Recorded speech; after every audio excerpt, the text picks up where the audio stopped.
என்னுடைய ஒரு சொந்த அனுபவ பகிர்வு இந்த இடத்துல பகிர்ந்துட்டா நல்லா இருக்கும்னு நினைக்கிறேன். நான் நிறைய மீட்டிங்ஸ்ல சொல்லியிருப்பேன். எனக்கு வந்து பாத்தீங்கன்னா நிறைய கடன் பிரச்சனைகள், மன உளைச்சல் ஜாஸ்தியா இருந்தேன். அது டாக்டர் சார் தெரியும். 2019 எந்த அளவுக்கு ஒரு ஸ்ட்ரெஸ்ஸோட எப்பவுமே இருந்துட்டு இருக்கோம். ஆனா வெளியே சிரிச்சிட்டு இருப்பேன். எப்பவுமே முகம் சிரிச்சிட்டு இருக்கோம். அது நிறைய விஷயங்கள் நினைச்சு கவலைப்பட்டு இருப்பேன். அதுல ஒரு விஷயம் என்னன்னு பாத்தீங்கன்னா, என்னுடைய பொண்ணு, சின்ன பொண்ணு. ஏன்னா அவ்வளவு கஷ்டம் சொன்னாலும் குழந்தை பத்திக்கிட்டோம். அப்ப அந்த குழந்தைக்கு சரியான ஊட்டச்சத்து நான் வாங்கி கொடுக்கல.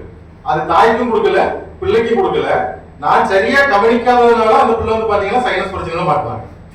ஏன்னா முழுமையான காரணம் யாருன்னா நான் அந்த கரெக்டான ஒரு ட்ரீட்மெண்டோ இல்ல கரெக்டான ஒரு உணவோ ஒரு ஹெல்த்தியான ஃபுட்டு கொடுத்துருந்தேன்னா அந்த பிரச்சனை வந்திருக்காது. அப்ப பிறந்ததுல இருந்து அந்த ஒவ்வொரு நைட்டும் தூங்குறதுக்கு அவ்வளவு கஷ்டப்படுவாங்க. அதை நம்ம பார்க்கும்போது நான் ரொம்ப குற்றால மீட்டிங்ல அளவே செஞ்சுட்டேன். ஏன்னா அந்த அளவுக்கு அந்த கஷ்டத்தை தேடி பார்த்துட்டே இருப்பேன். கரெக்டா அந்த நைட்டு 11 மணி 12 மணிக்கெல்லாம் மூச்சு விட முடியாம கிடந்து ரொம்ப கஷ்டப்பட்டு இருப்பாங்க. நம்ம உடனே எங்க லோக்கல் ஒரு ஹாஸ்பிட்டல் கூட்டு போவோம், ஆவி பிடிப்பாங்க, அடுத்த நாள் கொஞ்சம் மூச்சு விடுவாங்க, அடுத்த நாள் நைட்டே வந்துடும். அப்ப இப்படியே தொடர்ச்சியா பண்ணிக்கிட்டே இருந்தோம். ஒரு 3 வருஷம் இதே ட்ரீட்மெண்ட் தான், தீர்வு அப்படிங்கிறதே இல்லை. அப்ப அந்த இடத்துல நம்ம சாரை சந்திக்கும் போது கொடுத்த ப்ராடக்ட் தான் அமிர்தம். அப்ப அந்த அமிர்தம் அப்படிங்கிற ஒரு விஷயம் எடுத்ததுக்கு அப்புறம் இப்ப இன்னைக்கு வரைக்கும் அந்த பிள்ளைக்கு சரிக்காக நான் வந்து அலோபதி ஹாஸ்பிட்டல் நான் இன்னும் போனதில்லை. இந்த அமிர்தத்தை கொடுத்து ஒரு ரிசல்ட் எடுத்ததுக்கு அப்புறம் இன்னைக்கு அந்த சைனஸ் பிரச்சனை அந்த குழந்தைக்கு இல்லை. என்னுடைய வாழ்க்கையில ஒரு மிகப்பெரிய சக்சஸ் அப்படிங்கிறது எனக்கு இது. நான் பணம் வந்து சம்பாதிக்கணும், அது எனக்கு கிடைச்ச முதல் வெற்றி அப்படிங்கிறது சைனஸ்ல இருந்து யாருமே மீண்டு வரல. அப்ப அந்த இடத்துல என்னுடைய பொண்ணு அந்த பிரச்சனையில இருந்து மீண்டு வந்தாங்க. அப்ப அதை முழுமையா கண் கூட பார்த்ததுனாலதான் நம்ம எல்லா இடத்துலயுமே ஒரு கான்பிடண்டா நம்மளால ப்ரொமோட் பண்ண முடியும். அப்போ நம்ம நைட்டு 12 மணிக்கு மூச்சு அடைக்குமோ அப்படிங்கிறதுக்காக சிறப்பு வாங்கி வச்சிருப்போம். இன்னைக்கு அந்த சிறப்பும் கிடையாது, எதுவுமே கிடையாது.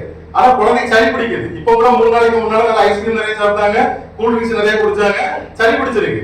அந்த பேஷண்டே ஒரு டாக்டரா மாறக்கூடிய சூழ்நிலை நான் பார்த்தேன். என்னன்னா அவளே போய் அமிர்தத்தை எடுத்துக்கிட்டா, அவளே போய் அவங்க அம்மாட்ட வந்து சுகசுவாசம் போட்டுதாங்க, நைட்டு சுகசுவாசம் போட்டுதாங்க, எனக்கு அமிர்தம் ஒண்ணு தாங்கன்னு சொல்லி கேட்டு வாங்கி சாப்பிடுறாங்க.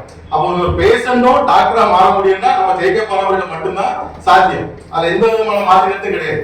அப்போ அந்த